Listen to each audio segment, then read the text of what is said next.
Hezbollah reportedly ordered around 5,000 pagers from Taiwan, a country known for producing about 90% of the world's most advanced semiconductors. These pagers were destined for Lebanon. However, what makes this story particularly intriguing is what allegedly happened during the shipment process. At some point along the way, a spy agency is believed to have intercepted the shipment and tampered with the pagers. They discreetly altered the internal components, replacing one of the two identical batteries with a hidden explosive device. This modification was done so subtly that it went unnoticed. Once the changes were made, the altered pagers were quietly sent back to Hezbollah as if nothing had happened. To help you understand better about the explosive pager, let's take a look at how it works. At its core, the battery powers the entire device.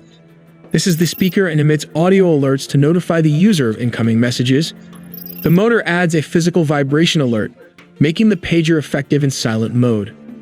The radio antenna coil receives wireless signals like VHS, and the microprocessor converts these signals into readable messages. In short, these are often low-tech and difficult to track.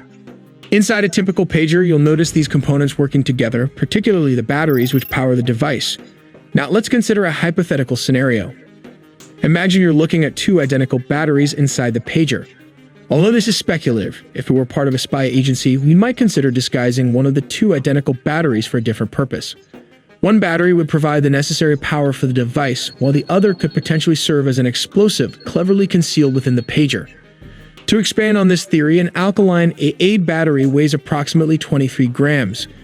Interestingly, reports in the news have mentioned that an explosive weighing about 20 grams was detonated. This similarity in weight lends some plausibility to the idea that a battery could be used as a disguised explosive device. We believe there was a timer for triggering this explosive that can disable or unalive an adult if placed at the correct time. Since 2000, 750 were injured, which cannot be a coincidence. In one instance, a pager explosion occurred at a grocery store, and a small handheld device, seemingly just another pager, was carried by a possible Hezbollah operative. It unexpectedly detonated, causing injuries to the user. The explosion, though localized, inflicted harm and sowed fear among those present. This raises the question, why did Hezbollah begin using pagers instead of simple mobile phones?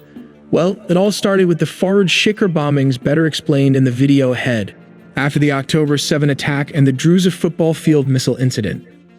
The Israeli spy agency started planning the assassination of Fuad Shukr. They did this by hacking into the mobile network of the Hezbollah military commanders. Let's delve into the details of how this assassination unfolded.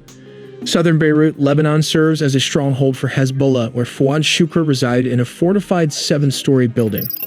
This building was not only his home, but also served as a base of operations, with his office strategically located on the 2nd floor, allowing him to oversee and coordinate critical military activities.